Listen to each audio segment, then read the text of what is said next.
देवमुनिनारदादिपूजित अस्त्रशस्त्रशक्तिप्रदायिता ईश्वरार्धाभागे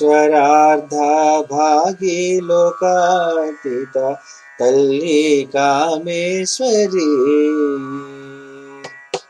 सर्वतन्त्रमन्त्रप्रपूर्णित वेदविद्या ज्ञानप्रदायित यक्षकिन्नरगन्धर्वसेवित तल्ली कामेश्वरी चन्द्रबिम्बाधरि शिवङ्करि ईश्वरांश ईशा प्रियङ्करि क्षीरपूजित योगेश्वरेश्वरि तल्ली कामेश्वरी।